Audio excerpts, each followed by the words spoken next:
അപ്പോൾ ലൈവ് അപ്ഡേറ്റ്സിൽ അർജുൻ്റെ ഫാമിലി വന്ന് ഇറങ്ങിയപ്പോൾ അമ്മനൊക്കെ കണ്ടപ്പോൾ പുള്ളിക്കാരനാകെ കരഞ്ഞു എന്ന് തന്നെ പറയട്ടോ. അതുപോലെ തന്നെ ജാസ്മിനെയും അതുപോലെ തന്നെ നമ്മുടെ റസ്മിനെയൊക്കെ കെട്ടിപ്പിടിച്ചു എന്നുള്ളതാണ് ഈ അമ്മയ്ക്കൊക്കെ ആകെ എക്സൈറ്റഡ് ആയി. ശരിക്കും ഇതിൻ്റെ ഉള്ളിലേക്ക് വന്നപ്പോഴേ ബിഗ് ബോസ് വീടൊക്കെ ഇങ്ങനെ കാണുമ്പോൾ വല്ലാത്തൊരു ഫീല്. അപ്പോൾ കുറേ കാര്യങ്ങൾ സംസാരിക്കുന്നുണ്ട്. നല്ല ഉണ്ണിയപ്പൊക്കെ കൊണ്ടുവന്നിട്ടുണ്ടായിരുന്നു. പിന്നെ അർജുന് വളരെ എന്താ പറയുക, അവരെ കണ്ടപ്പോൾ ഉള്ളൊരു സന്തോഷം ഉണ്ടല്ലോ, അത് പറഞ്ഞറിയിക്കാൻ പറ്റാത്തതാണ്.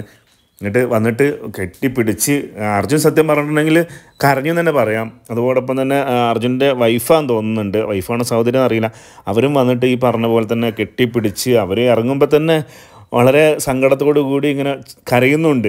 അർജുന് കണ്ടതോട് കൂടിയിട്ട് ഇതിനതിൻ്റെ ഉള്ളിലേക്ക് വന്ന എല്ലാവരെയും പരിചയപ്പെടലും വേറൊരു വൈബ് എന്ന് ശരിക്കും വരാന്നുണ്ടെങ്കിൽ എല്ലാവരും കേട്ടോ. ബിഗ് ബോസിലെ എല്ലാ കണ്ടസ്റ്റൻറ്റുകളും കൂടി വളരെ സ്നേഹത്തോടു കൂടി തന്നെയാണ് അർജുൻ്റെ അമ്മയെയും അതോടൊപ്പം തന്നെ കൂടെ ഉള്ളത് എനിക്ക് വൈഫാണെന്നാണ് തോന്നുന്നത്. അപ്പോൾ അവരെയും കൂടി വളരെ സ്നേഹത്തോടു കൂടി സ്വീകരിച്ചു, വെള്ളം കൊടുത്തു, ഒരുപാട് വിശേഷങ്ങളൊക്കെ പങ്കുവെച്ചുകൊണ്ട് നിൽക്കുകയാണ്. പിന്നെ അവർ പവർ റൂമിലേക്ക് കയറിയിട്ടുണ്ട്. ബാക്കി അവിടുത്തെ വിശേഷങ്ങൾ എന്തൊക്കെയാണെന്നുള്ളത് ഞാൻ ഉടനെ അറിയിക്കാം. ആരും തന്നെ പോകരുത്.